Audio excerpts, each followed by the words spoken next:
I hardly think that bullying is a real issue in schools. I want you to meet a little boy named Asher Brown. He lived in Texas. He was 13 years old. And I say was in the past because he shot himself in the head last Thursday. Billy Lucas of Greensburg, Indiana, was just 15 years old when bullying pushed him over the edge. Hi, this is Jamie from Buffalo, New York. I just want to tell you that it does get better. 14-year-old Jamie Rodemeyer took his life sentence. I think the only bullying experiences I've had has been, you know, about me physically. I mean, a lot of people, when they look at people around the school, they think of people for, like people that they date as, you know, like what do they look like? What shape and size are they? And I keep thinking, you know, it's like, just because I'm a full-figured woman doesn't mean I can't have someone who likes me either. I have a brother who is autistic, but he's on the lower spectrum. But all my life I've been with him and supporting him. He's in Special Olympics and I go and I volunteer. He got teased a lot for being different and he's not able to control his actions, but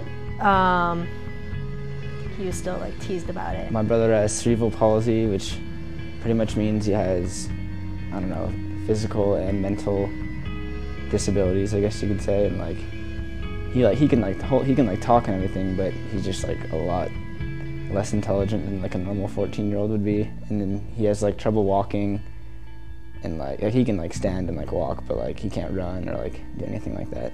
I had some problems with a certain word, retard. Now, some people just use it every now and then when describing something someone does that's really stupid, but whenever I went to elementary school, I could expect to be called that every single day of the week. My fear of him going to Campo was that there's kids who have more severe disabilities than he does.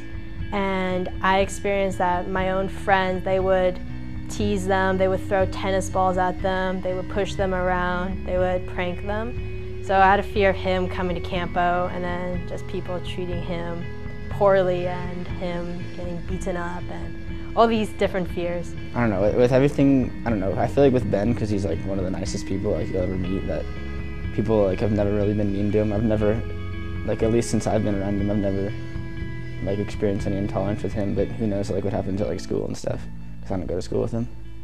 The people who kept insulting me are this very same kind of people who harass gays just for being who they are.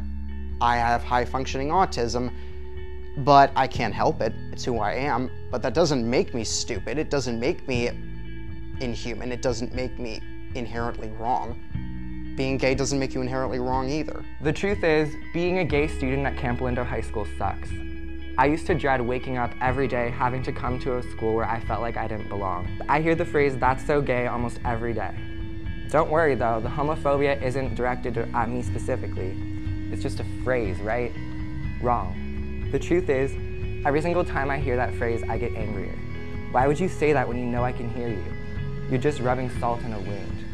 It's a miracle I was able to accept myself after hearing about how seemingly anything wrong in the world can be so gay all the time. So take it from me when I say that every time you relate a negative idea or action with the word gay or faggot, you're potentially ruining one of your friends' lives. It's hard being in the closet, and then you hear those words, and it's just, your self-esteem crumbles. It's just, people look at you differently, not even in a good sense most of the time.